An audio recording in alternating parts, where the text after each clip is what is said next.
Everybody go ahead and take a picture. Okay. This is the rubber dam, dental dam tray setup. I gotta add it to my dental collection of pictures. I have a whole album. Me too.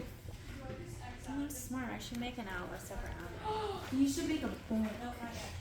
Everything I've done. Add to album. Gonna be repeat. Dental. repeat. No, There like we go, it's in a there. like a setup book. Yep. Like a basic tray setup. A basic book. Okay. So our dental dam is found in the lovely instrument book 186. Oh, mine sounds Okay. All right. So like I said, yes. Kita asked me to. Oh. So like I said, there is no rhyme to reason on how you set it up. Okay. There's no right to left, as if you needed to do a right to left or left to right for composite, amalgam, root canal, all this and that. As long as you have your instruments that are needed on this tray, that is fine. I'm not going to say you don't have it in the correct order because as you see, we have lots of bigger instruments. Okay. So first off, you're probably wondering, oh, this is pretty cute. From here on out, since we've mastered the basic, I have a bunch of these laminated and copied on my cart. So when we're learning our tray setups and stuff, we'll just pull this out rather than a basic from here that has to be sterilized or one from the random. Okay, so we have our basic for basic things. Our mirror, our explorer, our cotton plier forceps, and our air water syringes. Okay, so next in line, I have a dental dam. I'm just gonna kind of go in this order. So dental dam. Anybody know what a dental dam is for? Put it in your mouth. Isolate a tooth. Yeah. This To keep is stuff from a going. moisture control method. Is a dental dam. It's to isolate one or more teeth. Okay. And so when we pull this out of the box, this side is shiny. This side is not so shiny. You'll take a minute. The shiny side goes to your face. Okay. And then on top of here, I have a stamp. I didn't get it centered in there very well because I did this really early in the morning.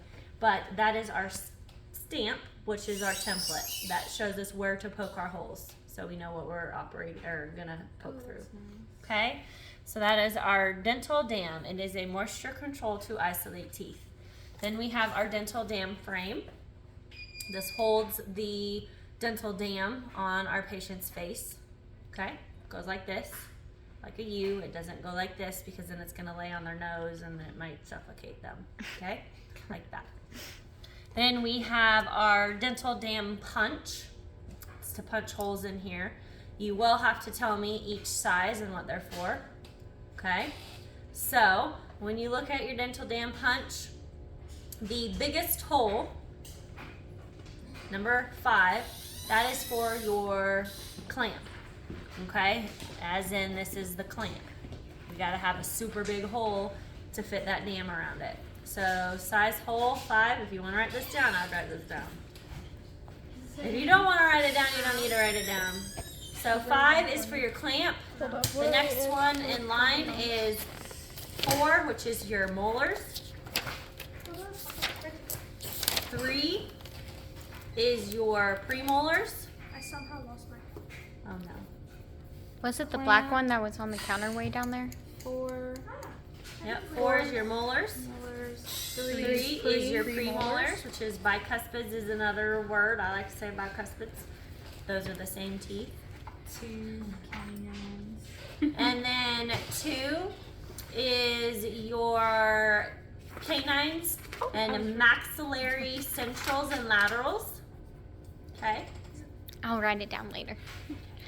And then the last hole, hole number 5, the tiny teeny hole What, is number for one? your mandibular laterals and 1. centrals. Hold on, it's not right. Hold on, I have it down. Laterals and what? Your centrals and laterals. Okay. And this is to obviously punch holes into our dental dam. Okay.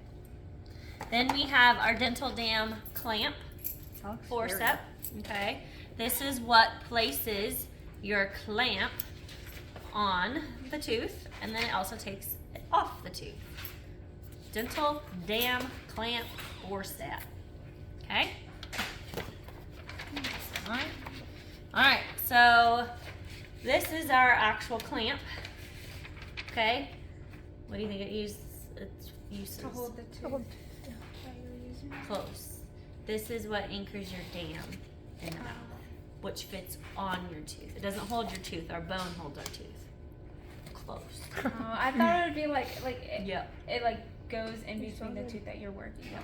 It doesn't go in between. It goes on it. Okay. And then what is on here? This is called a ligature. So this is a safety device. We don't want our pet patient swallowing this, and so if it happened to pop off in the middle of trying to secure this, and all of a sudden we can quick grab it out. Okay? So that's a ligature. The ligature is on there, and I've tied that on there. I'll show you how to make a little slip knot for it. Can I call my ligature go fishing? So we call that Not on the floss and tag. dock. No, it's floss, Okay. but it's a ligature. That's the point of this on our clamp. It's a floss. This is a beaver tail burnisher. If you kind of look at it, it looks like our little tail of a beaver. So this is to help invert your dental dam around your teeth. And I will show you how to use this. You use it as the side.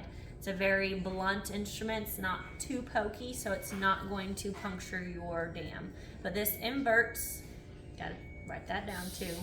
So you know, because you have to tell me. If you don't want to write it down, look in your instrument book. But you have to tell me their name and their use. Beaver tail burnisher. Is it burnisher? And it inverts your dental dam. Okay? And then we have floss. Something bigger than Invert. inverts. Dam around tooth. What do you think the floss is going to do? Floss in between the teeth. So we're going to first floss our patient's teeth so we know what we're working with their contacts, and also removing food because our patient probably doesn't floss. And then also, when we're putting our dam in here, it's to put our dam in between the teeth. So it's multifunctional. Removing things, knowing what we're working with their teeth, and then also to put the dam in between the teeth. So will you need multiple pieces of floss or all one? Just one piece is fine unless you break it in half.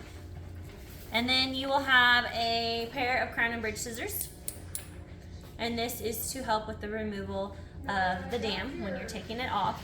And also, if it happens to be laying on the patient's face, you can cut around the nose so they can breathe. Okay? It's okay. All right. What is it for? Crown and bridge scissors. It's to remove your dental dam in the process of removal, and then it's also to cut the part of the dam around the nose if it's blocking your patient's nose. Okay. So, now I'm going to show you how to do this. It's weird to know what they do when you're the one laying there. Have you Any had a dental questions? dam? Yeah. Any questions on this? Not currently. What is that? Okay. That is your tray setup. So removes your crown and the scissors remove your dental dam for removal, and then also to cut a piece around the nose if it's blocking the nose.